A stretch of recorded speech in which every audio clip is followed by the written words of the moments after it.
God, എന്താണെന്ന് അറിയില്ല. ഇന്ന് രാത്രി ഉറക്കവും വരുന്നില്ലല്ലോ. ഞാൻ ആ പിശാശ് വരുന്നതിന് മുമ്പേ ഉറങ്ങണമെന്ന് കരുതിയതാ. ഇതിപ്പോ എന്താ ഇങ്ങനെ? ഇഷ്കി പുതച്ചിരുന്ന പുതപ്പുയർത്തി രാജ്വീർ അതിന്റെ അടിയിലേക്ക് മെല്ലെ കയറി. അവൻ അങ്ങനെ ചെയ്തപ്പോൾ ഇഷ്കിയുടെ ഹൃദയം ഉറക്കം മിടിക്കുവാൻ തുടങ്ങി. ഞാൻ വെറുമൊരു കാഴ്ചക്കാരിയായി പോയ ആ കല്യാണത്തിൽ എനിക്ക് വധുവായി മണ്ഡപത്തിൽ ഇരിക്കേണ്ട അവസ്ഥയുണ്ടായി. ഈ ലോകത്ത് വേറെ ആർക്കെങ്കിലും ഈ അവസ്ഥ വന്നിട്ടുണ്ടാകുമോ എന്ന് പോലും എനിക്കറിയില്ല. രാജ്വീറിനൊപ്പം മണ്ഡപത്തിലിരിക്കുകയായിരുന്നു ഇഷ്കി. അവളെ കാണുന്ന ആർക്കും മനസ്സിലാകും, ബോധമില്ലാത്ത രീതിയിൽ ഒരു സ്വപ്നാടനത്തിലേതുപോലെയായിരുന്നു അവളുടെ ഇരിപ്പ്. ഇഷ്കി ശരിക്കും രാജ്വീറിനെ വിവാഹം ചെയ്യാൻ പോവുകയാണെന്നും സിംഗാനിയ കുടുംബത്തിന്റെ മരുമകളാകാൻ പോവുകയാണെന്നും അവിടെ അത് കണ്ടു നിന്നവർക്കോ രാജ്വീറിന്റെ കുടുംബക്കാർക്കു പോലുമോ വിശ്വസിക്കാൻ കഴിയുന്നുണ്ടായിരുന്നില്ല. വിവാഹത്തിന്റെ എല്ലാ ചടങ്ങുകളും ഇതോടെ കഴിഞ്ഞിരിക്കുന്നു. വാ, നമുക്ക് മുത്തശ്ശിയുടെ അനുഗ്രഹം മേടിച്ചിട്ട് വരാം. അവിടെ നിന്ന് ആരുടെയും അടുത്തേക്ക് രാജ്വീർ അനുഗ്രഹം മേടിക്കാൻ പോകാത്തത് കണ്ട് അർണവിനും കോമളിനും വിഷമം തോന്നിയെങ്കിലും അവർക്കതൊക്കെ നല്ല ശീലമായിരുന്നു. രാജ്വീറും ഇഷ്കിയും മുത്തശ്ശിയുടെ കാലു തൊട്ട് വന്ദിച്ചു. രണ്ടുപേരും സന്തോഷായിട്ടിരിക്കെ. എല്ലാ അനുഗ്രഹങ്ങളും ഞാൻ നേരുന്നു മക്കളെ. ഒരു നിമിഷം എന്തോ ആലോചിച്ചുറപ്പിച്ചിട്ട് അർണവ് രാജ്വീറിന്റെ അടുക്കൽ ചെന്ന് പറഞ്ഞു, മോനെ രാജ്വീർ, നീ ഇഷ്കിയെ കല്യാണം കഴിച്ചു എന്നതൊക്കെ സമ്മതിച്ചു. പക്ഷേ നീ എന്തിനാണോ അവളെ വിവാഹം കഴിച്ചത്, അതിനുവേണ്ടി കുറച്ചു നാൾ കൂടി കാത്തിരിക്കേണ്ടി വരും. മോനെ, ഈ വിവാഹം വാലിഡല്ല. ഇഷ്കിക്കിപ്പോ വെറും 19 വയസ്സേ ആയിട്ടുള്ളൂ. ഇവിടെ പെൺപിള്ളേരുടെ കല്യാണത്തിന്റെ ലീഗൽ ഏജ് ഇപ്പോൾ 21 ആക്കിയിട്ടുണ്ട്. കോടതി ഈ വിവാഹത്തെ എന്തായാലും അക്സെപ്റ്റ് ചെയ്യില്ല. മാത്രമല്ല, നിന്റെ ഈ കല്യാണം രജിസ്റ്റർ ചെയ്യുവാനും സാധിക്കില്ല. നിങ്ങളിപ്പോൾ അതിനെക്കുറിച്ചൊന്നും വിഷമിക്കേണ്ട. ഞാൻ എൻ്റെ കല്യാണം കഴിക്കാനിരുന്ന പ്രായം 29 നിന്നും 32 ആക്കാൻ തീരുമാനിച്ചു. അതായത് ഇഷ്കിക്ക് 21 വയസ്സാകുന്നത് വരെ സമയമുണ്ട്. അവൾക്ക് 21 തികയുമ്പോൾ ഈ വിവാഹം രജിസ്റ്റർ ചെയ്യാം. അത്രയും പറഞ്ഞ ശേഷം രാജ്വീർ അവിടെ നിന്നും പോയി. കൂടുതലൊന്നും പറയാതെ അർണവും അവിടെ നിന്നും പോയപ്പോൾ കോമൾ ഇഷ്കിയുടെ അടുത്ത് വന്നിട്ട് പറഞ്ഞു, മോളെ, നീ ഇപ്പൊ പവിത്രമായ ഒരു ബന്ധത്തിലാണ്. ഇത് നീ ഇനി പൂർണ്ണ മനസ്സോടെ വേണം സ്വീകരിക്കാൻ. പവിത്രബന്ധാണോ അതോ ബലം പ്രയോഗിച്ച് നടത്തുന്ന ബന്ധോ? നിങ്ങൾ എന്തുകൊണ്ടാ ചേട്ടനെ തടുക്കാത്തത്? മിഷ, നീ ഒന്ന് അടങ്ങ്. സംഭവിക്കാനുള്ളതെല്ലാം സംഭവിച്ചു. ഇഷ്കി മോളെ, ഇത്രയും നാള് നീ രാജ്വീറിന്റെ കോപം മാത്രമേ കണ്ടിട്ടുള്ളൂ. പക്ഷേ അവ ഹൃദയം കൊണ്ടൊരു ശുദ്ധനാ. ഇഷ്കി ഒന്നും പറയാതെ അത് കേട്ടു നിൽക്കുക മാത്രം ചെയ്തു. അപ്പോഴാണ് മിഷ അവളുടെ അടുത്ത് വന്ന് കൈ പിടിച്ചു വലിച്ച് അവളെ തന്റെ മുറിയിലേക്ക് കൊണ്ടുപോയത്.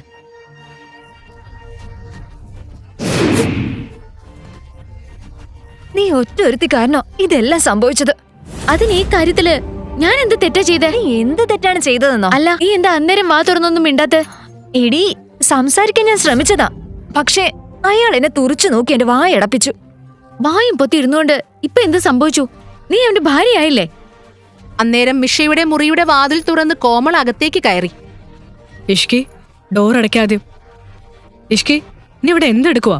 ഇനി നീ ഈ റൂമിലല്ല നിൽക്കേണ്ടത്. ഭർത്താവ് രാജ്വീറിന്റെ മുറിയിലാ. ഇത് കേട്ടതും ഇഷ്കി പേടിച്ചുകൊണ്ട് അലറി. എന്നെ കൊണ്ട് പറ്റില്ല ആന്റി. എന്നോട് ആ പിശാചിന്റെ കൂടെ ഒരേ മുറി കഴിയണോന്ന് നിങ്ങൾക്ക് എങ്ങനെ പറയാൻ കഴിയുന്നു? നിങ്ങൾക്ക് അറിയാവുന്നതല്ലേ, അയാൾ വീട്ടിലുള്ളപ്പോ ഞാൻ മുറിയിൽ നിന്ന് പുറത്തിറങ്ങാറ് പോലും ഇല്ല. ഇല്ല, ഞാൻ എന്തായാലും സമ്മതിക്കില്ല.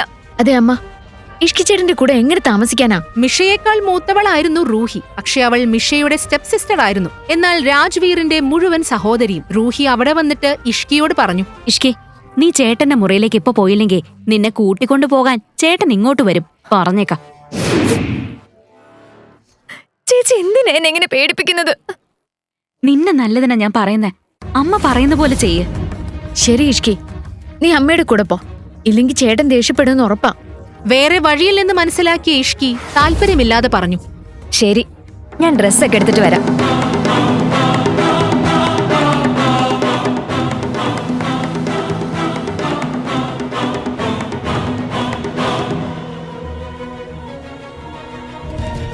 ചെല്ല് മോളെ, അകത്തേക്ക് ചെല്ല്. എന്നെ ആ പിശാചിന്റെ മുറിയിലേക്ക് കയറി പോകാൻ പറഞ്ഞിട്ട് ആന്റി എന്റെ കൂടെ വരുന്നില്ലല്ലോ. അങ്ങനെയല്ല മോളെ, ഞാൻ നിന്നെ ഒറ്റയ്ക്കാക്കി പോകുന്നൊന്നും അല്ല. പക്ഷേ സത്യം എന്തെന്നാൽ രാജ്വീറിന്റെ മുറിയില് ഈ വീട്ടിൽ ആർക്കും കയറാൻ അനുവാദമില്ല. എന്നാൽ ഞാനും അകത്തേക്ക് പോകില്ല. എന്നെ കണ്ടിട്ട് അവൻ ദേഷ്യപ്പെട്ടാലോ? ഇല്ല, അങ്ങനെ ഒന്നും സംഭവിക്കില്ല. രാജ്വീർ നിന്നെ വഴക്കൊന്നും പറയില്ല. നീ പോയിക്കോ, അകത്തേക്ക് ചെല്ല്. ഇഷ്കിക്ക് പിന്നെ കൂടുതലൊന്നും പറയാൻ കഴിഞ്ഞില്ല. ചെല്ല് മോളെ. അവൾ ധൈര്യം സംഭരിച്ചുകൊണ്ട് അകത്തേക്ക് കയറി. ഒരു ദീർഘശ്വാസം എടുത്തുകൊണ്ട് അവൾ മിഷയ്ക്ക് ഫോൺ ചെയ്തു. കോൾ എടുത്തപ്പോൾ തന്നെ മിഷ അവളോട് ചോദിച്ചു, എന്താ പറ്റിയേ? ഒന്നുമില്ല. ഭാഗ്യത്തിന് ആ പിശാചിനെ ഇതുവരെ കാണാനില്ല. അത് കേട്ട് മിഷ ആശ്വാസത്തോടെ ശ്വാസം വിട്ടു. ചിൽ യാർ, നീ അതിന് തെറ്റൊന്നും ചെയ്തിട്ടില്ലല്ലോ. ചെയ്തതൊക്കെ ചേട്ടൻ തന്നെ ഒപ്പിച്ചു വെച്ചതല്ലേ. നിന്റെ ഭാഗത്ത് തെറ്റൊന്നും ഇല്ലാത്തോണ്ട് നീ പേടിക്കേണ്ട ഒരു കാര്യമില്ല. ഓ, അങ്ങനെയാണല്ലേ. നിന്റെ ഉപദേശം കേട്ടാ തോന്നും നിനക്കവന് ഒട്ടും പേടിയില്ലെന്ന്. നിനക്ക് ഇത്രയും പേടിയാണെങ്കിൽ ഒരു കാര്യം ചെയ്യ്.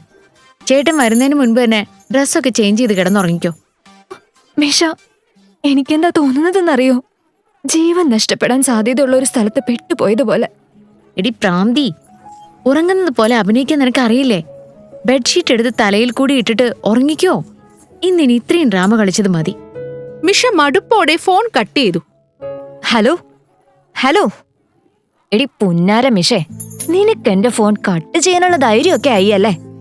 രാവിലെ ഞാൻ കാണിച്ചു തരാം. ഓരോന്നാലോചിച്ച് ടെൻഷനായ ഇഷ്കി ഒടുവിൽ ഡ്രസ്സ് ചേഞ്ച് ചെയ്യാമെന്ന് തീരുമാനിച്ചു പോകുന്നു.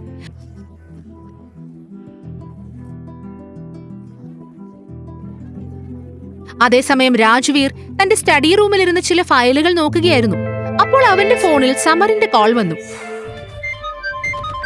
ഫയൽ നോക്കുന്നതിനിടയിൽ തന്നെ അവൻ സമറിന്റെ കോൾ അറ്റൻഡ് ചെയ്തു. സാർ, സഞ്ജന അവളുടെ ബോയ്ഫ്രണ്ട് അടുത്തേക്ക് പോയിട്ടുണ്ട്.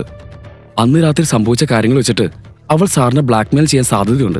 ഐശാചികമായ ഒരു ചിരി ചിരിച്ചുകൊണ്ട് രാജ്വീർ പറഞ്ഞു. ചെയ്യട്ടെ, പക്ഷേ അതിനുശേഷം സംഭവിക്കാൻ പോകുന്ന കാര്യങ്ങൾ സഞ്ജനയ്ക്ക് സഹിക്കാൻ പറ്റിയെന്ന് വരില്ല. ഈ രാജ്വീർ സിംഗാനിയെ ബ്ലാക്ക്മെയിൽ ചെയ്യുന്നത് എത്ര വലിയ അബദ്ധമാണെന്ന് അവൾ മനസ്സിലാക്കും. പക്ഷേ സാർ, നമ്മളിനി എന്താണ് ചെയ്യേണ്ടത്? ആദ്യം ആ കേശവ് ദിവാനെതിരെ എന്തൊക്കെ തെളിവുകളാണോ ഉള്ളത് അതൊക്കെ നീ ക്രൈം ഡിപ്പാർട്ട്മെന്റിനെ ഏൽപ്പിക്കണം. കിട്ടാൻ പോകുന്ന ശിക്ഷ വലുതായിരിക്കുമെന്ന് നീ ഉറപ്പാക്കണം.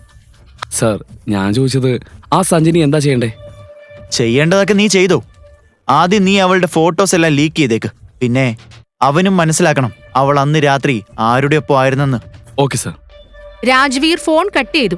ഡ്രസ്സ് മാറ്റുവാനായി റൂമിലേക്ക് പോയ രാജ്വീറിന്റെ കണ്ണിൽ ബെഡിൽ പുതച്ചുമൂടി കിടക്കുന്ന ഇഷ്കിയുടെ ശ്രദ്ധ പതിച്ചു. അവൾ തല മുതൽ കാല് വരെ ബെഡ്ഷീറ്റ് കൊണ്ട് നന്നായി മൂടിയിരുന്നു. അത് കണ്ടിട്ട് രാജ്വീറിന്റെ മുഖത്ത് ഒരു ചിരി വിടർന്നു.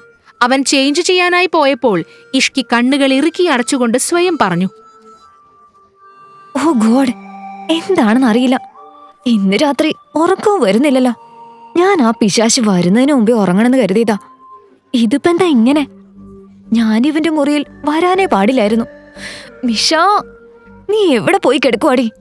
പ്ലീസ് എന്നെ ഇവിടുന്ന് രക്ഷിക്ക്. ഇഷ്കി അതൊക്കെ ആലോചിച്ച് ടെൻഷൻ അടിച്ച് കിടക്കുമ്പോൾ രാജ്വീർ ഡ്രസ്സ് മാറ്റി അവിടേക്ക് വന്നു. എന്റെ ഇഷ്കി, നിനക്ക് ഉറക്കാഭിനയിക്കാനും അറിയില്ലേ? സ്കൂളിൽ എല്ലാവരും ഡ്രാമ ക്ലബിൽ ജോയിൻ ചെയ്യാൻ പറഞ്ഞപ്പോ നീ എന്താ അതിൽ ചേരാത്തത്? അന്ന് ജോയിൻ ചെയ്തിരുന്നെങ്കിൽ ഇപ്പൊ ഇവിടെയെങ്കിലും ഉറക്കം നടിച്ചു കിടക്കായിരുന്നു. ഇഷ്കി പുതച്ചിരുന്ന പുതപ്പുയർത്തി രാജ്വീർ അതിന്റെ അടിയിലേക്ക് മെല്ലെ കയറി. അവൻ അങ്ങനെ ചെയ്തപ്പോൾ ഇഷ്കിയുടെ ഹൃദയം ഉറക്കെ മിടിക്കുവാൻ തുടങ്ങി. രാജ്വീർ കുറച്ചുനേരം ഇഷ്കിയുടെ മുഖം നോക്കിക്കിടന്നു. എന്നിട്ട് അവളുടെ ചെവിയുടെ അടുത്ത് ചെന്ന് പറഞ്ഞു. അത് കേട്ടതും ഇഷ്കിയുടെ മുഖത്തെ ഭാവങ്ങൾ മാറുവാൻ തുടങ്ങി. പക്ഷെ അപ്പോഴും അവൾ തന്റെ കണ്ണുകൾ ഇറുക്കിത്തന്നെ അടച്ചു കിടന്നു. ഭൂമിക്ക് പെട്ടെന്ന് എന്താ സംഭവിക്കുന്നതെന്ന് മനസ്സിലാകുന്നുണ്ടായിരുന്നില്ല. തന്റെ കയ്യിൽ പിടിച്ചിരിക്കുന്നവന്റെ മുഖത്തേക്ക് നോക്കാൻ അവൾക്ക് ഭയം തോന്നി. ശരിക്കും അവന്റെ മുഖം ഒരു ക്രൂരനായ അനിമലിന്റെ മുഖം പോലെ. മനുഷ്യത്വമോ ദയയോ അവനിൽ നിന്ന് കിട്ടുമെന്ന് ഭൂമിക്ക് വിശ്വാസമുണ്ടായിരുന്നില്ല. അവൾ ഭയത്തോടെ നാലുപാടും നോക്കി. ചുറ്റും നിൽക്കുന്നവരോട് തന്നെ രക്ഷിക്കൂ എന്ന് നിശബ്ദം അവൾ കേണു. അവർക്കാർക്കും ഈ അനിമലിനെ എതിർക്കാനുള്ള ധൈര്യമില്ലെന്ന് അവൾക്ക് മനസ്സിലായി. തന്നെ വിടാൻ പറഞ്ഞ് ഉറക്കെ നിലവിളിക്കണമെന്ന് അവൾക്കുണ്ടായിരുന്നു. പക്ഷെ ഭയം കൊണ്ട് ശബ്ദം പുറത്തേക്ക് വരുന്നുണ്ടായിരുന്നില്ല. ശരീരത്തിൽ ബാക്കിയുള്ള സകല ശക്തിയും എടുത്ത് കൈ കുതറി ഇറങ്ങി പോകണമെന്നുണ്ടെങ്കിലും ഉള്ളിലെ പിടച്ചിൽ പുറത്തു കാണിക്കാൻ ധൈര്യത്തിന്റെ ഒരു ചെറു കണിക പോലും തന്നിൽ അവശേഷിക്കുന്നില്ലെന്ന് അവൾ തിരിച്ചറിഞ്ഞു. അത്രയ്ക്ക് കരുത്തുണ്ടായിരുന്നു അവളെ മുറുകെ പിടിച്ചു വലിച്ചുകൊണ്ടു പോകുന്ന ആ കൈകൾക്ക്. കണ്ണടച്ചു തുറക്കുന്ന നേരം കൊണ്ട് ഭൂമി ശരിക്കും ഒരു വൈൽഡ് അനിമൽ എന്ന് മാത്രം മനസ്സിൽ കരുതിയിരുന്ന അനിരുദ്ധ് തമ്പി അവളെയും കൊണ്ട് അവിടെയുള്ള വിവാഹ മണ്ഡപത്തിലേക്ക് കയറിയിരുന്നു. പകപ്പോടെ ഇരുന്ന പൂജാരി അവന്റെ ഒറ്റ നോട്ടത്തിൽ തന്റെ ജോലി തുടർന്നു. കെട്ടിമേളമുയർന്നതും അച്ഛൻ എടുത്തുകൊടുത്ത താലി അനിരുദ്ധ് ഭൂമിയുടെ കഴുത്തിലേക്ക് ചാർത്തി. അവൾ എന്തെങ്കിലും പ്രതികരിക്കുന്നതിന് മുമ്പ് തന്നെ ഭൂമിയുടെ സീമന്തരേഖ ചുവന്നിരുന്നു. ഭൂമിയുടെ കണ്ണുകൾ നിറഞ്ഞൊഴുകി. ഒപ്പം തന്റെ ജീവിതം മാറിമറിയാനുണ്ടായ സംഭവങ്ങളിലേക്ക് ഭൂമിയുടെ ഓർമ്മ പോയി. നഗരമധ്യത്തിൽ പ്രൗഢിയോടുകൂടി തലയുയർത്തി നിൽക്കുന്ന ദേവമംഗലം തറവാടിനു മുറ്റത്തേക്ക് ഒരു കറുത്ത ആഡംബര കാർ വന്നു നിന്നു. സെക്യൂരിറ്റി ഡോറ് തുറന്നു കൊടുത്തപ്പോൾ അനിരുദ്ധ് തമ്പി എന്ന പവർഫുൾ ഹാൻസം ബിസിനസ്മാൻ ഫോണിൽ സംസാരിച്ചുകൊണ്ട് പുറത്തേക്കിറങ്ങി.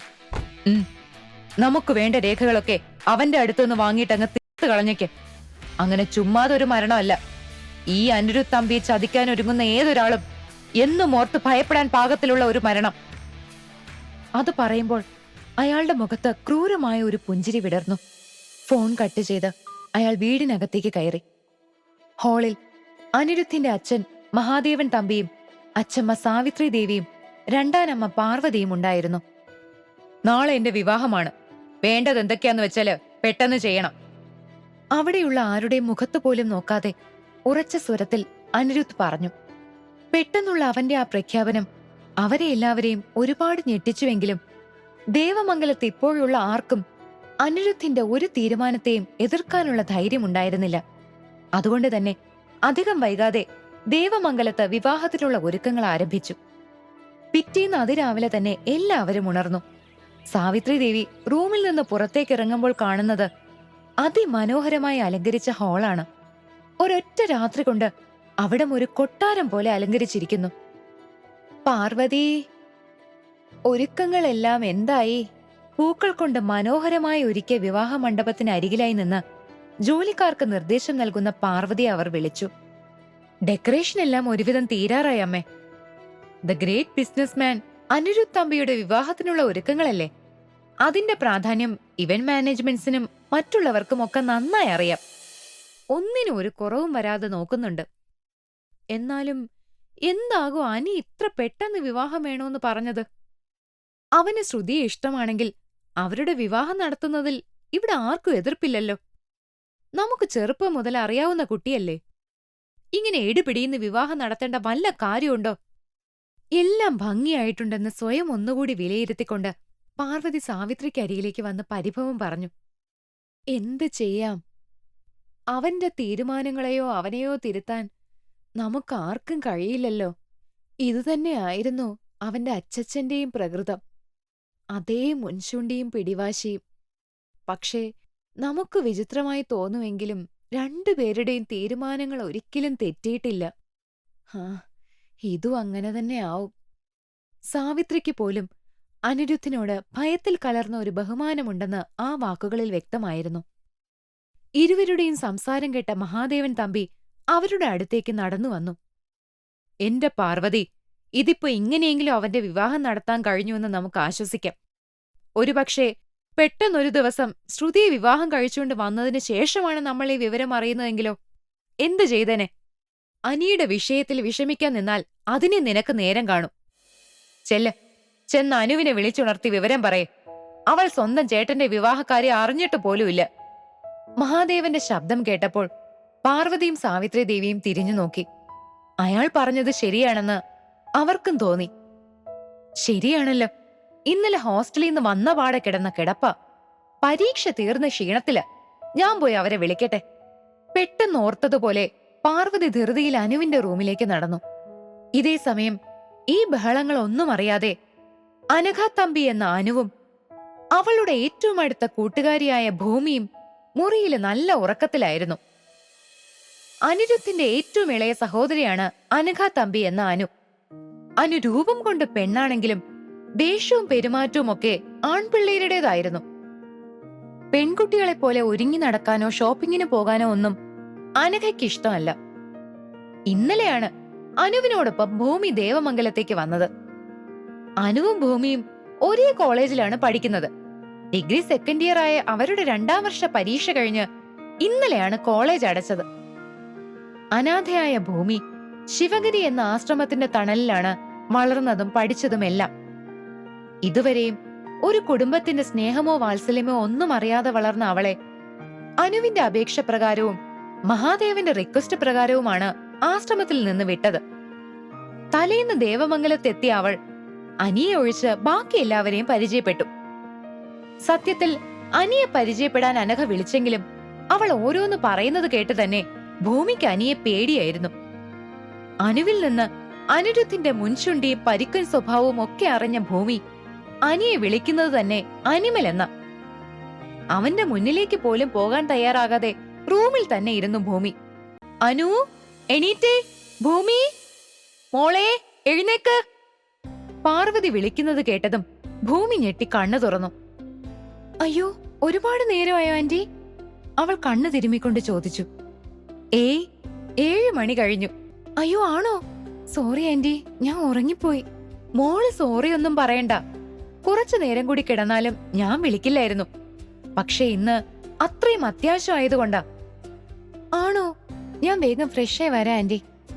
അതും പറഞ്ഞ് ഭൂമി ബാത്റൂമിലേക്ക് കയറിപ്പോയി. ഇതൊന്നും അറിയാതെ ഉറങ്ങുന്ന അനുവിനെ അവർ വീണ്ടും ദേഷ്യത്തോടെ തട്ടി വിളിച്ചു. അനു, എഴുന്നേൽക്കുന്നുണ്ടോ നീ? സൂര്യൻ ഉദിച്ചു വെയിൽ ഉച്ചയിലടിച്ചാൽ എഴുന്നേൽക്കരുത് കേട്ടോ. അമ്മേ, അയ്യോ, ഞാനൊന്ന് ഉറങ്ങിക്കോട്ടെ പ്ലീസ്. ഈ സൂര്യൻ ചേട്ടൻ നേരത്തെ എഴുന്നേറ്റ് തന്നെ ഞാൻ എന്ത് ചെയ്യാനാ? അങ്ങേർക്ക് എഴുന്നേറ്റിട്ട് ഒരുപാട് ജോലിയുണ്ട്. എനിക്കങ്ങനെ പ്രത്യേകിച്ച് ജോലിയൊന്നും ഇല്ലല്ലോ. പരീക്ഷയൊക്കെ തീർന്നല്ലോ. അതും പറഞ്ഞ് ചിണുങ്ങി തിരിഞ്ഞു കിടന്നുറങ്ങുന്ന അനുവിന്റെ പിന്നിൽ ഒരടിയും കൊടുത്തുകൊണ്ട് അവർ പറഞ്ഞു. നീ എഴുന്നേക്കണ്ട, ഇങ്ങനെ കിടന്നുറങ്ങിക്കോ. ഇന്ന് നിന്റെ ഒരേ ഒരു ചേട്ടൻ അനിയുടെ കല്യാണമാണ്. അവന്റെ കയ്യിൽ നിന്നും കിട്ടുമ്പോ എഴുന്നേറ്റാ മതി. ഞെട്ടലോടെ അവള് ചാടി എഴുന്നേറ്റു. വാട്ട്? അനിയേട്ടന്റെ വിവാഹോ? Are you serious? അനുവിന്റെ അലർച്ച കേട്ട് ബാത്റൂമിൽ നിന്ന് ഭൂമി വരെ പേടിച്ചു വെളിയിലേക്ക് വന്നു. അതെ, ഇന്ന് അനിയുടെയും ശ്രുതിയുടെയും വിവാഹമാണ്. പാർവതി യാതൊരു ഭാവഭേദവും ഇല്ലാതെ അവളോട് പറഞ്ഞു. പോ അമ്മേ, അമ്മ എന്തെങ്കിലും സ്വപ്നം കണ്ടതാവും. അനു വിശ്വസിക്കാൻ കഴിയാതെ അവരെ കളിയാക്കിക്കൊണ്ട് പറഞ്ഞു. ഞാൻ മാത്രമല്ല, നിന്റെ അച്ഛനും അച്ഛമ്മയും ഉൾപ്പെടെ എല്ലാവരും കൂടി ഒരുമിച്ച് കണ്ട സ്വപ്ന. എന്തായാലും മോൾ എഴുന്നേറ്റ് ഫ്രഷായി വെളിയിലേക്ക് വന്നോ. അപ്പോ അറിയാം സ്വപ്നമാണോ സത്യമാണോ എന്നൊക്കെ. 10 മിനിറ്റിനൊക്കെ ഫ്രഷായി രണ്ടുപേരും വന്നില്ലെങ്കിൽ അനിയെ ഞാൻ ഇങ്ങോട്ട് പറഞ്ഞു വിടും. ഭീഷണിപ്പെടുത്തും പോലെ അതും പറഞ്ഞ് പാർവതി പുറത്തേക്ക് പോയി. എന്നാലും ഇന്ന് ഏട്ടന്റെ വിവാഹമാണോ? അനു സ്വയം ചോദിച്ചു. അതെന്താടി പെട്ടെന്ന്? ഇങ്ങനെയൊക്കെ ആരെങ്കിലും കല്യാണം കഴിക്കൂ? ഇനി ഇത് നമ്മൾ മാത്രം അറിയാതിരുന്നതാണോ? ഭൂമി അവളുടെ അടുത്തേക്ക് വന്നുകൊണ്ട് ചോദിച്ചു. അറിഞ്ഞ ബാക്കിയുള്ളവരെ പറയാതിരിക്കൂ. ഇത് ഏട്ടൻ ഇന്നലെ രാത്രി എങ്ങാനാകും പറഞ്ഞത്. അനഘ കണ്ണു തിരുമ്മിക്കൊണ്ട് അതിശയം വിട്ടുമാറാത്ത സ്വരത്തിൽ പറഞ്ഞു. പിന്നെ നീ ഇതെന്തൊക്കെയാ പറയുന്നേനു? രാത്രി പറഞ്ഞ പിറ്റെന്ന് എങ്ങനെയാ വിവാഹം നടത്തുന്നത്? അതും അച്ഛനോടും അമ്മയോടും ഒക്കെ അപ്പ പറഞ്ഞാ മതിയോ? അതിശയത്തോടെ ചോദിക്കുന്ന ഭൂമിയെ നോക്കി അനു പറഞ്ഞു. ആഹാ, ബെസ്റ്റ്. നീ ഇത്രയും നാളെ കേട്ടത് എന്റെ ഏട്ടനെ കുറിച്ച് തന്നെയല്ലേ? പുള്ളിയുടെ തീരുമാനങ്ങളെല്ലാം ഇങ്ങനെ പെട്ടെന്നാ. ഒരക്ഷരം മിണ്ടാതെ എല്ലാവരും അത് അനുസരിക്കുകയും വേണം. ആർക്കും അങ്ങോട്ടൊന്നും ചോദിക്കാനുള്ള ധൈര്യമില്ല. ഒരു നോട്ടം കൊണ്ട് പോലും ഒന്ന് എതിർത്താല് തീർന്നു. പിന്നെ ഇവിടെ ഭൂകമ്പത്തിൽ കുറഞ്ഞൊന്നും പ്രതീക്ഷിക്കണ്ട. നീ ഇട്ട പേര് കറക്റ്റാ. തനി ഒരു അനുമല്. തിയേറ്ററിൽ അന്ന് ആ പടം കണ്ടപ്പോ ശരിക്കും എനിക്ക് അനിയേട്ടനെ തന്നെ ഓർമ്മ വന്നെ. പക്ഷേ എന്റെ ഡൗട്ട് അതല്ല. ആ ചലിക്കുന്ന മേക്കപ്പ് സ്റ്റുഡിയോനെ അല്ലാതെ വേറെ ആരെയും കിട്ടിയില്ലേ ഈ ഏട്ടന് കെട്ടാൻ? അതും പറഞ്ഞ് അനു ബാത്റൂമിലേക്ക് പോയി. അനിമൽ, ഇയാള് ശരിക്കും ഒരു വെട്ടുപോത്ത് തന്നെ. ഭൂമി അനു പറഞ്ഞിട്ട് പോയത് കേട്ട് പിറുവിറുത്തു. എന്താ അച്ഛമ്മേ ഇത്? ഇന്ന് അനിയേട്ടന്റെ വിവാഹമാണെന്നോ? എനിക്ക് വിശ്വസിക്കാൻ കഴിയുന്നില്ല. ആര്യയുടെ ഉറക്കെയുള്ള ശബ്ദം കേട്ട് പുറത്തേക്ക് വന്ന അനുവും ഭൂമിയും പരസ്പരം നോക്കി. അനിരുദ്ധിന്റെ തൊട്ടിളയ സഹോദരിയാണ് ആര്യ. എന്റെയോ അവസ്ഥ അത് തന്നെയാ. പക്ഷെ എന്ത് ചെയ്യാനാ? അനിയുടെ തീരുമാനമല്ലേ, അനുസരിക്കുക തന്നെ. അച്ഛമ്മ അവളെ സമാധാനിപ്പിച്ചുകൊണ്ട് പറഞ്ഞു. എന്നാലും അച്ഛമ്മേ, ഏട്ടന്റെ വിവാഹം എന്ന് പറയുന്നത് എന്റെ വലിയൊരു സ്വപ്നമായിരുന്നു. എങ്ങനെ അടിച്ചു പൊളിക്കേണ്ടതാ? ഏട്ടന്റെ അനിയത്തിയായി എന്തുമാത്രം വിലസണമെന്ന് കരുതിയതാണെന്നോ? വേഗം അനുവിനെയും കൂട്ടുകാരിയെയും കൂട്ടി പോയി എന്താന്ന് വെച്ചാല് വാങ്ങിച്ചിട്ട് വാ. ഇപ്പോൾ ഇറങ്ങിയ ആവശ്യത്തിന് സമയമുണ്ട്. വേഗം തിരിച്ചെത്തണമെന്ന് മാത്രം. അനിരുദ്ധിന്റെ പ്രതിഷ്ഠിത വധു ശ്രുതിയും ഫാമിലിയും ഒക്കെ എത്തിയിട്ടുണ്ടെന്നും റെഡിയാവുകയാണെന്നും അവരോടും അച്ഛമ്മ വേഗം റെഡിയാകൂ, സമയമില്ല എന്ന് പറഞ്ഞതും 3 പേരും തിരക്കിട്ട് റൂമിലേക്ക് പോയി. റൂമിലേക്ക് പോയിക്കൊണ്ടിരുന്നപ്പോഴാണ് ഭൂമിയുടെ ഫോൺ ബെൽ അടിച്ചത്. മുകളിലേക്കുള്ള പടികൾ കയറുന്നതിനിടെ അവൾ ഫോൺ എടുത്തു നോക്കി. ആശ്രമത്തിൽ നിന്നാണ് ആ കോൾ. അവൾ വേഗം കോൾ അറ്റൻഡ് ചെയ്തുകൊണ്ട് തിരിഞ്ഞു നടന്നതും പെട്ടെന്ന് ആരുമായോ കൂട്ടിയിടിച്ചതും ഒരുമിച്ചായിരുന്നു. കാലിടറി വീഴാൻ തുടങ്ങിയതും ഭൂമി കണ്ണുകൾ ഇറുക്കിയടച്ചു. എന്നാൽ വീഴാതെ തന്നെ ആരോ പൊതിഞ്ഞു പിടിച്ചിരിക്കുന്നത് അവൾ അറിഞ്ഞു. ഭൂമിയുടെ നെഞ്ചിടിപ്പ് ശക്തമായി ഉയർന്നു. കുറച്ചു സമയം കഴിഞ്ഞിട്ടും തന്നെ മോചിപ്പിക്കാത്തത് കൊണ്ട് ഭൂമി പതിയെ കണ്ണു തുറന്നു. തന്നെ ഉറ്റുനോക്കി നിൽക്കുന്ന ആ ലൈറ്റ് ബ്രൗൺ കണ്ണുകളിൽ ഒരു നിമിഷം അവൾ കുരുങ്ങിപ്പോയി. അതേസമയം തന്നെ അവളുടെ ചുണ്ടുകൾ മുഴിഞ്ഞു. ഈശ്വരാ, അനിമൽ! അവളെ തന്നെ ഉറ്റുനോക്കിയിരുന്ന അനിരുദ്ധന് ഭൂമിയുടെ അധരം മുഴിഞ്ഞത് മനസ്സിലാവുകയും ചെയ്തു. അവന്റെ കണ്ണുകൾ കൂർത്തു. ഭൂമി പേടിച്ചരണ്ട് അവന്റെ കയ്യിൽ കിടന്ന് കുതറിയതും അനി തന്റെ കൈകൾ അയച്ചു. അവൾ അവന്റെ പ്രതികരണത്തിന് കാത്തു നിൽക്കാതെ അനുവിന്റെ റൂമിലേക്ക് ഓടിപ്പോയി. കുറച്ചു സമയമെടുത്തു ഭൂമിക്ക് ആ കൂടിക്കാഴ്ചയുടെ ഹാങ് ഓവർ മാറാൻ. എന്നാൽ അനിയാകട്ടെ ഭൂമി തന്റെ കൺമുന്നിൽ നിന്ന് ഓടി മറയുന്നതുവരെ അവളെ തന്നെ നോക്കി നിന്നു. പിന്നെ തന്റെ റൂമിലേക്ക് കയറി ഒരു നിമിഷം കണ്ണുകൾ അടച്ചു നിന്നു. അവന്റെ ഉള്ളിൽ ഭൂമിയുടെ പേടിച്ചിരണ്ട മുഖം തെളിഞ്ഞു വന്നു. അനി വേഗം ഫോൺ എടുത്ത് ഒരു നമ്പറിലേക്ക് കോൾ ചെയ്തു. അത് കണക്ട് ആയതും അവൻ ചോദിച്ചു, എന്തായി ഞാൻ പറഞ്ഞ കാര്യങ്ങൾ? എല്ലാം ശരിയായോ? എന്റെ അടുത്ത് അധിക സമയമില്ല. അനിയുടെ ഗാംഭീര്യമുള്ള ശബ്ദം ആ വലിയ മുറിയിൽ മുഴങ്ങി. എല്ലാം ഓക്കെയാണ് സാർ, പറയുന്ന സമയത്ത് എല്ലാം നടന്നിരിക്കും. ഫോണിന്റെ മറുവശത്തു നിന്ന് വിനയത്തോടെ ഒരാൾ മറുപടി പറഞ്ഞു. അവിടെ നിന്ന് ഉറപ്പു കിട്ടിയതും അനി പറഞ്ഞു, ഗുഡ്. ഞാൻ പറഞ്ഞതിൽ ഒരു മാറ്റവും ഉണ്ടാവാൻ പാടില്ല. ഇല്ല സർ. അവിടെ നിന്നുള്ള മറുപടി കേൾക്കാൻ അനി നിന്നില്ല. അവൻ ഫോൺ കട്ട് ചെയ്ത് പോക്കറ്റിലിട്ടുകൊണ്ട് തന്റെ റൂമിലെ തന്നെ ഓഫീസ് റൂമിലേക്ക് കയറി. അവിടെ ഒരു ചെറിയ കർട്ടൻ കൊണ്ട് മറച്ചുവെച്ച് ഭിത്തിയിൽ വലുതായി ഫ്രെയിം ചെയ്ത ഫോട്ടോയിലേക്ക് ആ കർട്ടൻ നീക്കി അവൻ നോക്കി നിന്നു. ഇനി കുറച്ചു മണിക്കൂറുകൾ കൂടി, അതു കഴിഞ്ഞാൽ നീ ഭൂമി അനിരുദ്ധമ്പിയാണ്, മൈ ബിലോഡ് വൈഫ്. അതും പറഞ്ഞ് അതിസുന്ദരിയായി ഭൂമി ചിരിച്ചു നിൽക്കുന്ന ഫോട്ടോയിൽ അനി തന്റെ ചുണ്ടുകൾ അമർത്തി. അതേസമയം ഭൂമി ഇതൊന്നും അറിയാതെ അവന്റെയും ശ്രുതിയുടെയും വിവാഹത്തിനുള്ള തയ്യാറെടുപ്പിലായിരുന്നു. കുറച്ചു മണിക്കൂറുകൾ കൂടി കഴിഞ്ഞാൽ തന്റെ ജീവിതം മാറി മറിയുമെന്നറിയാതെ അവൾ റെഡിയായിക്കൊണ്ടിരുന്നു.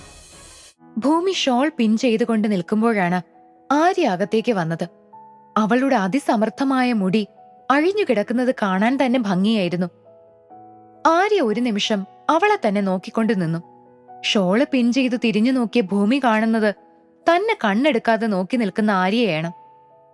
എന്താ ആര്യച്ചി, എന്താ ഇങ്ങനെ എന്നെ തന്നെ നോക്കി നിൽക്കുന്നത്?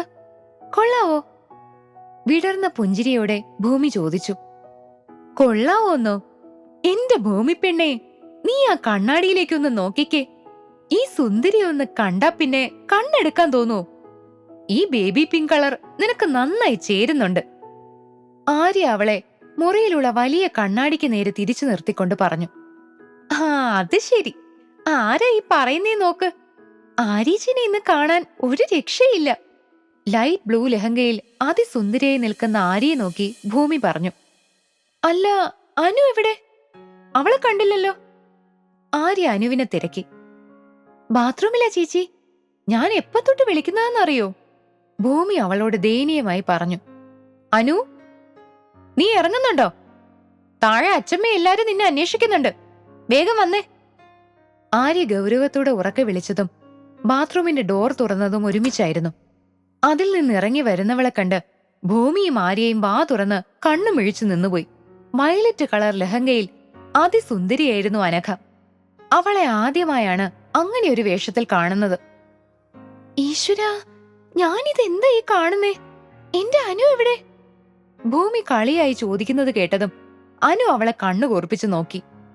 അല്ലടി, സത്യമായിട്ടും എനിക്ക് വിശ്വസിക്കാൻ കഴിയുന്നില്ല, ഇത് നീയാണെന്ന്. എനിക്ക് പലപ്പോഴും തോന്നിയിട്ടുണ്ട് ഞാനൊരു ആൺകുട്ടിയുടെ കൂടെയാണ് നടക്കുന്നതെന്ന്. ഇതിപ്പോ ഏതോ ഒരു സുന്ദരി പെണ്ണ് മുന്നിൽ വന്ന് നിൽക്കുന്നത് പോലുണ്ട്. ഭൂമി അനുവിന്റെ അരികിൽ വന്ന് അവളുടെ മുടിയൊക്കെ ഒന്നുകൂടി നേരെയാക്കിക്കൊണ്ട് പറഞ്ഞു, വേണ്ടാട്ടോ, നീ എന്നെ കളിയാക്കുന്നത് ഇച്ചിരി കൂടുന്നുണ്ട്. അനു അവളെ നോക്കി പറഞ്ഞു, അല്ലനു, ഭൂമി പറഞ്ഞത് സത്യം തന്നെയാ. എനിക്കും പലപ്പോഴും അങ്ങനെ തോന്നിയിട്ടുണ്ട്. ഞാനാണ് ഈ വീട്ടിലെ ഏക പെൺതരിയെന്ന്. ആര്യ അനുവിനെ കളിയാക്കി ഇത് പറഞ്ഞതും ഓടിയതും ഒരുമിച്ചായിരുന്നു. ഡി ചേച്ചി, നിന്നെ ഞാൻ... അത് കേട്ട് അനുവും അവളുടെ പുറകെ ഓടി.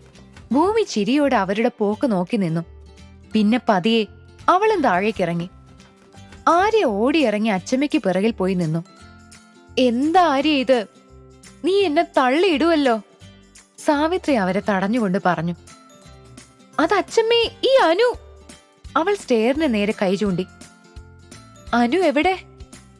ആര്യ കൈ ചൂണ്ടിയിടത്തേക്ക് നോക്കിയ അച്ചമ്മ ദേഷ്യത്തോടെ ഓടി വരുന്ന അനുവിനെ കണ്ട് ഞെട്ടി. ഈശ്വരാ, ഞാൻ ഈ കാണുന്നത് വിശ്വസിക്കാമോ? ഇതെന്റെ അനുക്കുട്ടൻ തന്നെയാണോ? അച്ചമ്മ ചോദിക്കുന്നത് കേട്ടതും അനു അവരെ ദേഷ്യത്തോടെ നോക്കി പറഞ്ഞു. ആഹാ, ബെസ്റ്റ്. ഇനി അച്ചമ്മയും കൂടെ തുടങ്ങിക്കോ. എല്ലാവരും കൂടി വല്ലാതെ എന്നെ കളിയാക്കിയില്ലേ? ഞാനിപ്പോ ഇതെല്ലാം മാറ്റി പാന്റും ഷർട്ടും ഇട്ടോണ്ട് വരും. ഏയ്, ഞാനൊന്നും പറയുന്നില്ല. അച്ചമ്മയുടെ അനുക്കുട്ടൻ ഈ വേഷത്തിൽ നല്ല സുന്ദരിയായിട്ടുണ്ട്. എന്നും ഇതുപോലെ നടന്നൂടെ കുട്ടി? അച്ചമ്മ ഇതുപോലത്തെ ഒരുപാട് ഡ്രസ്സ് വാങ്ങിത്തരാം. അവരനുവിനെ ലാളിച്ചുകൊണ്ട് പറഞ്ഞു. അയ്യടാ, അതൊന്നും നടക്കില്ല. മാക്സിമം 1 മണിക്കൂർ. അത് കഴിഞ്ഞ ഞാൻ ഇതെല്ലാം മാറ്റും. ഇതെല്ലായിട്ട് എങ്ങനെയാ മനുഷ്യൻ നടക്കുന്നത്? എനിക്കതാ മനസ്സിലാവാത്തെ. അനു അപ്പൊ തന്നെ അതിന് മറുപടിയും കൊടുത്തു. പോ കുട്ടി, നല്ല പോലെ കാണാനും വേണം ഒരു യോഗം. അച്ചമ്മ കെർവോടെ പറഞ്ഞതും അനു പുച്ഛിച്ചു കളഞ്ഞു. ഒന്ന് താഴ്ന്നു കൊടുത്താൽ അച്ചമ്മയുടെ ഇമോഷണൽ ഡ്രാമയിൽ താൻ വീണു പോകുമെന്ന് അവൾക്കറിയാം.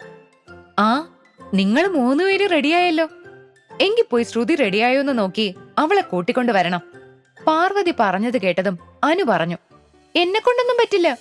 ആ പൊട്ടിയിട്ട ഭൂതത്തിന്റെ അടുത്തേക്ക് ചെല്ലാൻ. അവൾ ഏട്ടത്തിയെ വരുന്നത് എനിക്ക് ആലോചിക്കാൻ പോലും വയ്യ. ഈ ഏട്ടന് വേറെ ആരെയും കിട്ടിയില്ലല്ലോ. നാശം. കേട്ട പാതി കേൾക്കാത്ത പാതി അനു തന്റെ പ്രതിഷേധം അറിയിച്ചു. അതിന് നീയല്ലല്ലോടി കുറുമ്പി കെട്ടുന്നത്, നിന്റെ ഏട്ടനല്ലേ. അവൻ ഇഷ്ടപ്പെട്ട പിന്നെ നമുക്കെന്താ? മഹാദേവൻ അവളുടെ ചെവിയിലായി പതിയെ പിടിച്ചുകൊണ്ട് പറഞ്ഞു. ഓ, ഇങ്ങനെയുണ്ടോ ഒരിഷ്ടം? അച്ഛന് സീമന്തപുത്രനോടൊന്ന് പറഞ്ഞൂടെ ഇതൊന്നും ശരിയാവില്ലെന്ന്? തിരിച്ചച്ഛന്റെ തോളില് ഒരു സുഹൃത്തിനെ പോലെ കൈയിട്ട് അനു ചോദിച്ചു. അപ്പൊ നിനക്കെന്നെ അച്ഛനായി ഇനി വേണ്ടേ? അവനോട് ചെന്ന് പറഞ്ഞാലും മതി. അച്ഛനാണെന്നൊന്നും നോക്കില്ല. ചിലപ്പോ ഭിത്തിയിൽ പിടിച്ച് ഒട്ടിച്ചു കളയും. നിനക്കറിഞ്ഞൂടെ നിന്റെ ഏട്ടനെ? ആഹാ, എന്താ ഒരു പേടി! നാണമില്ലല്ലോ അച്ഛന് സ്വന്തം മകൻ ഇങ്ങനെ പേടിക്കാൻ. അനു മഹാദേവനെ അയാളുടെ മറുപടി കേട്ട് കളിയാക്കി. അതേടി, എനിക്കെന്റെ മകനെ പേടിയാ. ഒരു കാര്യം ചെയ്യ്, നിനക്കവനെ പേടിയില്ലല്ലോ. നീ ചെന്ന് അവനോട് പറ അവളെ വിവാഹം കഴിക്കണ്ടെന്ന്. മഹാദേവൻ അത് പറഞ്ഞത് കേട്ടതും അനു ഏട്ടനോടുള്ള തന്റെ പേടി മറച്ചുകൊണ്ട് പറഞ്ഞു. ഓ പിന്നെ, അച്ഛൻ പറഞ്ഞാ കേക്കില്ല, പിന്നെ ഞാൻ പറഞ്ഞാ കേക്കൂ? ആ, ഏട്ടന്റെ ഇഷ്ടമല്ലേ, ഏട്ടൻ തന്നെ തീരുമാനിക്കട്ടെ. ആയിക്കോട്ടെ. മഹാദേവനും അവളെ കളിയാക്കിക്കൊണ്ട് പറഞ്ഞു. അത് കേട്ടതും എല്ലാവരും പൊട്ടിച്ചിരിച്ചു. ഇതേ സമയം അപ്പുറത്തെ മുറിയിൽ സർവ്വ ആഭരണങ്ങളും അണിഞ്ഞു വധുവായി ഒരുങ്ങി നിൽക്കുന്ന ശ്രുതിയെ അവളുടെ കൂട്ടുകാരികൾ കുശുമ്പോടെ നോക്കി. എന്നാലും നിനക്കിങ്ങനെ ഒരു ഭാഗ്യം വന്നൊന്ന് വിശ്വസിക്കാനാവുന്നില്ല, ഒരു കൂട്ടുകാരി പറഞ്ഞു. ശരിയാ, ദ ഗ്രേറ്റ് അനിരുദ്ധൻ തമ്പിയുടെ ഭാര്യ എന്ന് പറയുന്നത് തന്നെ നിസ്സാര കാര്യമല്ലല്ലോ. He's very hot. കൊതിയോടെ നിത പറയുന്നത് കേട്ടതും ശ്രുതിയിൽ ഗൂഢമായ ഒരു ചിരി വിടർന്നു. അവൾ ഓർത്തു, തന്റെ കൂട്ടുകാരികളടക്കം പല പെൺകുട്ടികളുടെയും സ്വപ്ന പുരുഷനാണ് അനിരുദ്ധ്. പണവും സൗന്ദര്യവും ഒരുപോലെ ഒത്തിണങ്ങിയ മറ്റൊരു പുരുഷൻ തന്റെ അറിവിൽ അനിയെ വെല്ലാനില്ല എന്ന് അവൾക്കറിയാം. തന്റെ സൗഭാഗ്യമോർത്ത് ശ്രുതിയുടെ ചുണ്ടിൽ പുഞ്ചിരി വിടർന്നു. ഒപ്പം സ്വന്തം കഴിവിലും സൗന്ദര്യത്തിലും അവൾക്ക് അഹങ്കാരവും തോന്നി. നിങ്ങളിങ്ങനെ അസൂയപ്പെട്ടിട്ട് കാര്യമൊന്നുമില്ല. പണവും സൗന്ദര്യവും ഒരേപോലെ ഒത്തിണങ്ങിയ അനിക്ക് ചേരുന്നത് അതേപോലെ സൗന്ദര്യവും പണവും ഉള്ള ഞാൻ തന്നെയാണെന്ന് അനിക്കും അറിയാം. അതുകൊണ്ടല്ലേ എന്നെ വിവാഹം കഴിക്കാൻ അവൻ തയ്യാറായത്. അല്ലെങ്കിൽ എത്രയോ പെൺപിള്ളേർ അവന്റെ പുറകെ നടന്നിട്ടുണ്ട്, അവനോടൊത്ത് ഒരു ദിവസത്തിനായി പോലും ആഗ്രഹിച്ചവർ. എന്നിട്ട് അവർക്കാർക്കും അനിയെ കിട്ടിയില്ലല്ലോ. അനി എന്റെയാണ്, എന്റേത് മാത്രം. ശ്രുതി പറയുന്നത് കൂട്ടുകാരികൾക്ക് ഇഷ്ടപ്പെട്ടില്ലെങ്കിലും അവർ മറുത്തൊന്നും പറഞ്ഞില്ല. ഇതേ സമയം അനിരുദ്ധ് തന്റെ റൂമിൽ റെഡിയായി നിൽക്കുകയായിരുന്നു. മെറൂൺ കളർ കുർത്തയും ഗോൾഡൻ കരയുള്ള കസവുമുണ്ടും അവന്റെ സൗന്ദര്യം ഒന്നുകൂടെ കൂട്ടി. അനി തന്റെ കയ്യിലിരുന്ന ഫയൽ സൂക്ഷ്മമായി നിരീക്ഷിച്ചു. അനിയുടെ മുൻപിൽ ഒരു മധ്യവയസ്കൻ നിന്നിരുന്നു. ശ്രുതിയുടെ അച്ഛനായ വിശ്വനാഥൻ. എല്ലാം ഓക്കെ അല്ലേ? ഞാൻ സൈൻ ചെയ്തിട്ടുണ്ട്. അയാളെ ചോദിച്ചതിന് അനി തലയാട്ടി സമ്മതിച്ചുകൊണ്ട് എല്ലാം ഓക്കെയാണെന്ന അർത്ഥത്തിൽ അയാൾക്ക് നേരെ തന്റെ കൈ നീട്ടി. വിശ്വനാഥനും അവന് കൈകൊടുത്തു. എങ്കിൽ നമുക്ക് താഴേക്ക് പോകാം, മുഹൂർത്തത്തിന് സമയമായി. വിശ്വനാഥൻ അനിയെ ഓർമ്മിപ്പിച്ചു. പിന്നെന്താ, പോകാം. അനിയും ഗൗരവത്തോടെ അയാളോട് പറഞ്ഞുകൊണ്ട് പുറത്തേക്ക് ആംഗ്യം കാണിച്ചു. വിശ്വനാഥൻ മുന്നിലും അനിരുദ്ധ് പിറകെയും സാവധാനം പടികൾ ഒന്നൊന്നായി ഇറങ്ങി. അനിരുദ്ധിനെ കാത്ത് അവന്റെ ബിസിനസ്സിലെ പല പാർട്ട്നേഴ്സും അവിടെ എത്തിയിട്ടുണ്ട്.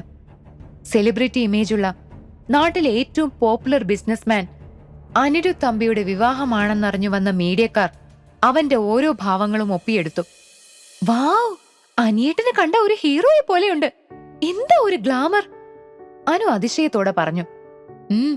നീ പറഞ്ഞത് ശരിയാ. ഇന്ന് ഇവിടെയുള്ള ഒരുപാട് പെൺകുട്ടികളുടെ ഹൃദയം തകരുന്നത് നമ്മൾ കാണേണ്ടി വരും.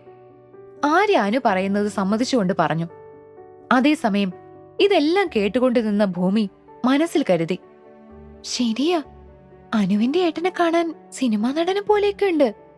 പക്ഷേ സ്വഭാവം കണ്ട തനി അനുമല് തന്നെ. ഇയാളെ കെട്ടുന്ന ശ്രുതി ചേച്ചിയുടെ അവസ്ഥയോർത്ത് എനിക്ക് പാവം തോന്നുക. ആ ചേച്ചിയെ ഈ അനുമലിന്റെ കയ്യിൽ നിന്ന് രക്ഷിക്കണേ ഈശ്വര. ഇങ്ങനെ ഒരാളുടെ കൂടെ ഒരായുസ് മുഴുവൻ ജീവിക്കാന്ന് പറഞ്ഞ ഓർക്കാൻ കൂടി വയ്യ. ഭൂമി മനസ്സിൽ പ്രാർത്ഥിച്ചു. അനിരുദ്ധ് തന്റെ ബിസിനസ് പാർട്ട്നേഴ്സിനോടൊക്കെ സംസാരിച്ചതിനു ശേഷം എല്ലാവരെയും നോക്കി വണങ്ങി. ശേഷം മണ്ഡപത്തിലേക്ക് പോയിരുന്നു. പൂജാരി വിധിപ്രകാരം ഒരുക്കങ്ങൾ ചെയ്ത് വധുവിനെ കൂട്ടിക്കൊണ്ടുവരാൻ പറഞ്ഞു. അതനുസരിച്ച് ശ്രുതിയുടെ കൂട്ടുകാരികളും ബന്ധുക്കളും കൂടി അവളെ മണ്ഡപത്തിലേക്ക് ആനയിച്ചു കൊണ്ടുവന്നു. താലപ്പൊലി മേളത്തോടെ സർവാഭരണ വിഭൂഷിതയായി വരുന്ന ശ്രുതിയെ കാണാൻ നല്ല ഭംഗിയുണ്ടായിരുന്നു. ഓ, ഈ പുട്ടിപ്പോതത്തിന് ഇത്രയും സൗന്ദര്യം ഉണ്ടായിരുന്നോ? അനുവിന് വരെ ശ്രുതിയെ ആ വേഷത്തിൽ കണ്ടപ്പോൾ കുറച്ചൊരു ഇഷ്ടമൊക്കെ തോന്നി. പെട്ടെന്ന് അവിടെയുള്ള ലൈറ്റുകളെല്ലാം ഓഫായി. ഒരറ്റത്ത് വലിയ ചുവരിലെ സ്ക്രീനിൽ വിശ്വനാഥന്റെ ശബ്ദം കേട്ടതും എല്ലാവരുടെയും ശ്രദ്ധ അതിലേക്കായി. അതിൽ കണ്ട കാഴ്ച എല്ലാവരെയും ഞെട്ടിച്ചു. ഇത്രയും നാളും വിശ്വനാഥൻ കൊന്നും കൊലവിളിച്ചും തട്ടിപ്പറിച്ചും ഒക്കെ ഉണ്ടാക്കിയെടുത്ത ബിസിനസിനെതിരെയുള്ള തെളിവുകളായിരുന്നു അതിൽ. കൂടുതലും വിശ്വനാഥൻ തന്നെ താൻ ചെയ്ത കാര്യങ്ങളെല്ലാം പറയുന്ന തരത്തിലുള്ള അയാൾ അറിയാതെ എടുത്ത വീഡിയോ ആയിരുന്നു. ചുരുക്കി പറഞ്ഞാൽ അയാളുടെ അഴിമതി വെളിച്ചത്ത് കൊണ്ടുവരുന്ന കൃത്യമായ തെളിവുകൾ. പെട്ടെന്ന് അവിടെ കൂടി നിന്നവർ ഓരോന്ന് പറയാൻ തുടങ്ങി. ആദ്യത്തെ പകപ്പ് മാറിയതും വിശ്വനാഥൻ ഉറക്കെ പറഞ്ഞു, എന്താ ഇത്? ഇതൊക്കെ ചതിയാ. ഞാൻ ഒരു തെറ്റും ചെയ്തിട്ടില്ല. ആരോ എന്നെ ട്രാപ്പിലാക്കുന്നതാ. അയാൾ വെപ്രാളത്തോടെ അതും പറഞ്ഞുകൊണ്ട് സ്ക്രീനിന്റെ അടുത്തേക്ക് പോയി അത് നിർത്താൻ നോക്കിയെങ്കിലും അയാൾക്കത് കഴിയുന്നുണ്ടായിരുന്നില്ല. പെട്ടെന്ന് സ്ക്രീൻ ഓഫായി. അയാൾ ഞെട്ടലോടെ തിരിഞ്ഞു നോക്കിയപ്പോൾ കണ്ടു അനിയുടെ കയ്യിലിരിക്കുന്ന റിമോട്ട്. അയാൾ നോക്കി നിൽക്കെ തന്നെ വീണ്ടും റിമോട്ടിൽ ഓണാക്കിയതും TV സ്ക്രീനിൽ വീണ്ടും ഓരോന്ന് കണ്ടു തുടങ്ങി. മഹാദേവനോ പാർവതിക്കോ അവിടെ കൂടി നിന്ന മറ്റുള്ളവർക്കോ എന്താണ് സംഭവിക്കുന്നതെന്ന് മനസ്സിലായില്ല. അതേസമയം മീഡിയയിലെ ഓരോരുത്തരും തങ്ങൾക്ക് കിട്ടിയ പുതിയ ന്യൂസ് ആർത്തിയോടെ ഒപ്പിയെടുക്കുന്നുണ്ടായിരുന്നു. ഡാ, നീ എന്നെ ചതിക്കായിരുന്നല്ലേ? അനിയുടെ ഷർട്ടിലെ കുത്തിപ്പിടിച്ചുകൊണ്ട് വിശ്വനാഥൻ അലറി. അനി പുച്ഛത്തോടെ അയാളുടെ കൈ തന്റെ ഷർട്ടിൽ നിന്ന് വിടുവിച്ചുകൊണ്ട് പറഞ്ഞു, താൻ എന്താണ് വിശ്വനാഥ കരുതിയത്? 24 മണിക്കൂറിനുള്ളിൽ തന്റെ മകളെ കെട്ടണമെന്ന ഭീഷണിയിൽ ഞാൻ പേടിച്ചു പോയെന്നോ? തനിക്ക് തെറ്റി. ആ 24 മണിക്കൂർ തനിക്കുള്ള കൗണ്ട് ഡൗൺ ആയിരുന്നു. എന്നെ ഭീഷണിപ്പെടുത്താൻ തനിക്ക് തോന്നിയതിന് തന്റെ ഇതുവരെയുള്ള എല്ലാ കൊള്ളരുതായ്മകളും ഈ ലോകത്തെ അറിയിക്കാനും തന്നെ അഴിക്കുള്ളിലാക്കാനുമുള്ള സമയം. അനി പറയുന്നത് കേട്ട് എല്ലാവരും ഞെട്ടിത്തെറിച്ചുപോയി. അല്ലാതെ തന്റെ മകളോടുള്ള പ്രേമം കൊണ്ടൊന്നും അല്ല ഞാൻ ഈ വിവാഹത്തിന് സമ്മതിച്ചത്. എനിക്കെതിരെ നിൽക്കുന്നവനെ ഞാൻ എന്ത് ചെയ്യൂന്ന് എന്റെ ശത്രുക്കൾക്ക് കാണിച്ചു കൊടുക്കാനുള്ള ഒരു അവസരമായിട്ടാണ് ഞാൻ ഇതിനെ കണ്ടത്. അത്രമാത്രമാണ്. ഈ വിവാഹ നാടകം കൊണ്ട് ഞാൻ ഉദ്ദേശിച്ചത്. അത് പറയുമ്പോ അവന്റെ മുഖം ക്രൂരമായിരുന്നു. തന്റെ മുന്നിലുള്ള ഇരയെ കടിച്ചു പറിച്ചു തിന്നുമ്പോഴുള്ള ക്രൂരനായ ഒരു വൈൽഡ് അനിമലിന്റെ മുഖം പോലെ തോന്നി ഭൂമിക്ക്. അതേസമയം മഹാദേവനും പാർവതിയും സാവിത്രി ദേവിയും എല്ലാം പെട്ടെന്നുള്ള അനിയുടെ വിവാഹത്തിന്റെ കാരണമറിഞ്ഞ ഷോക്കിലായിരുന്നു. ഒപ്പം അവൻ അങ്ങനെ ഒരു തീരുമാനമെടുക്കാനുണ്ടായ കാരണവും അവരെ ചിന്തിപ്പിച്ചു. എന്തെങ്കിലും ഒന്നും മുന്നിൽ കാണാതെ അനി ഒന്നും ചെയ്യില്ലെന്ന് അവർക്കൊന്നുകൂടി ബോധ്യപ്പെട്ടു. പെട്ടെന്ന് അവിടേക്ക് പോലീസ് വന്നു. വിശ്വനാഥനെ അറസ്റ്റ് ചെയ്തുകൊണ്ട് പോയി. ഒപ്പം അനിയോട് അവർ നന്ദിയും പറഞ്ഞു. വിശ്വനാഥനെ പോലീസ് കൊണ്ടുപോയതും അവിടെ നിന്നിരുന്ന ആൾക്കാരും മീഡിയയും എല്ലാം പിരിഞ്ഞുപോയി. അപ്പോഴും ഇപ്പോൾ നടന്നതൊന്നും വിശ്വസിക്കാൻ കഴിയാതെ ശ്രുതി അവിടെ തന്നെ നിൽപ്പുണ്ടായിരുന്നു. അവൾക്ക് പെട്ടെന്ന് ഇതെല്ലാം ഉൾക്കൊള്ളാനായില്ല. അനി വിദഗ്ധമായി തന്നെ ചതിക്കുകയായിരുന്നു എന്ന് ഓർക്കും തോറും ശ്രുതിക്ക് അവനെ കൊല്ലാൻ തോന്നി. ഒപ്പം ഇത്രയും വിരൽത്തുമ്പിനടുത്തെത്തിയിട്ട് അനിയെ നഷ്ടപ്പെട്ടു പോയത് അവൾക്ക് സഹിക്കാൻ കഴിയുന്നുണ്ടായിരുന്നില്ല. എങ്കിലും തന്റെ ദേഷ്യം പുറത്തു കാണിക്കാതെ അവൾ കണ്ണീരോടെ അവിടെ തന്നെ നിന്നു. ഇപ്പോഴും പൂജാരിയും വിവാഹത്തിനുള്ള മണ്ഡപവും അതുപോലെ തന്നെ ഉള്ളതുകൊണ്ട് അനി ദയ തോന്നി തന്നെ വിവാഹം കഴിച്ചാലോ എന്ന് അവൾ പ്രത്യാശിച്ചു. അവൾ കണ്ണീരോടെ അനിക്കടുത്തേക്ക് വന്നുകൊണ്ട് ചോദിച്ചു, അനി, ഞാൻ ഇനി എന്താ ചെയ്യേണ്ടത്?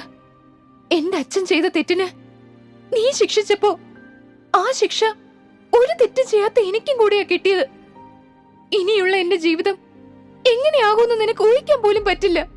എല്ലാം തകർന്നവളെ പോലെ ശ്രുതി പറയുന്നത് കേൾക്കെ അനിയുടെ വീട്ടുകാർക്കെല്ലാം അവളോട് സഹതാപം തോന്നി. ഛീ, നിർത്തടി നിന്റെ ഒരു ഡ്രാമ. നീ എന്താ കരുതിയത്? നീ ചെയ്യുന്നതെന്നും ഞാൻ അറിയുന്നില്ലെന്നോ?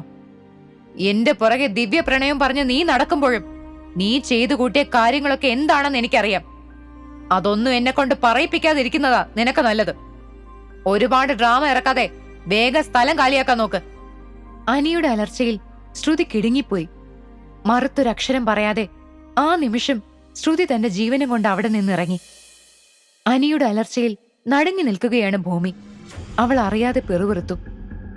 അനു, നമ്മള് സിനിമയൊന്നും കാണുകയല്ലോ. അല്ലടി, ഇതെല്ലാം സത്യം തന്നെയാ.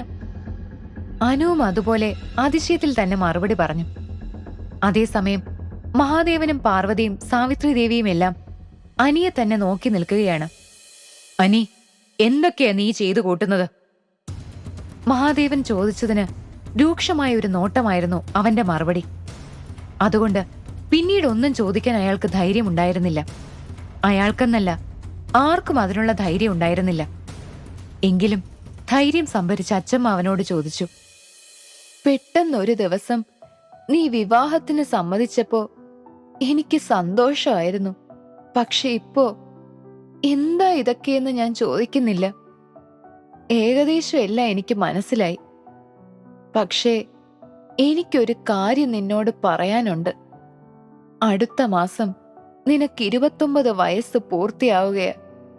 മുത്തച്ഛന്റെ വിൽപത്രപ്രകാരം ഈ സ്വത്തെല്ലാം നിനക്ക് കിട്ടണമെങ്കിൽ 29 വയസ്സിനുള്ളിൽ നീ വിവാഹിതനായിരിക്കണം. അല്ലെങ്കിൽ ഇതെല്ലാം ട്രസ്റ്റിന് പോവും. അച്ചമ്മയുടെ മോൻ അതൊന്നും മറന്നു കാണില്ലല്ലോ അല്ലേ? എനിക്കതെല്ലാം ഓർമ്മയുണ്ട് അച്ചമ്മേ. അതുകൊണ്ട് തന്നെയാ ഇന്ന് വിവാഹം നടത്തണമെന്ന് ഞാൻ പറഞ്ഞതും. അവൻ പറഞ്ഞത് കേട്ട് എല്ലാവരുടെയും നെറ്റി ചുളിഞ്ഞു. ഇന്ന് വിവാഹം നടത്തണമെന്ന് പറയുമ്പോ ശ്രുതി പോയല്ലോ. അപ്പൊ ഇനി എന്ത് ചെയ്യും? അച്ചമ്മ അവൻ എന്താ ഉദ്ദേശിക്കുന്നതെന്ന് മനസ്സിലാകാതെ ചോദിച്ചു. ശ്രുതി പോയതിന് എനിക്കെന്താ? ഞാൻ ശ്രുതിയെ വിവാഹം കഴിക്കുമെന്ന് ആരോടും പറഞ്ഞിട്ടില്ല. ഇന്ന് എന്റെ വിവാഹമാണെന്നേ പറഞ്ഞിട്ടുള്ളൂ. അത് നടക്കുകയും ചെയ്യും. അനിരുദ്ധ് ഉറച്ച സ്വരത്തിൽ പറയുന്നത് എല്ലാവരും പകപ്പോടെ കേട്ടുനിന്നു. ശ്രുതി അല്ലെങ്കിൽ പിന്നെ വേറെ ആരെയാണ് അനിരുദ്ധ് വിവാഹം കഴിക്കാൻ പോകുന്നത്? അവിടെ നിന്ന് ഓരോരുത്തരുടെയും ഉള്ളിൽ ആ ചോദ്യം ഉയർന്നു വന്നു. ഈ കഥ തുടർന്ന് കേൾക്കുന്നതിനായി ഇപ്പോൾ തന്നെ പോക്കറ്റ് FM ആപ്പ് ഇൻസ്റ്റാൾ ചെയ്യൂ. Link in description.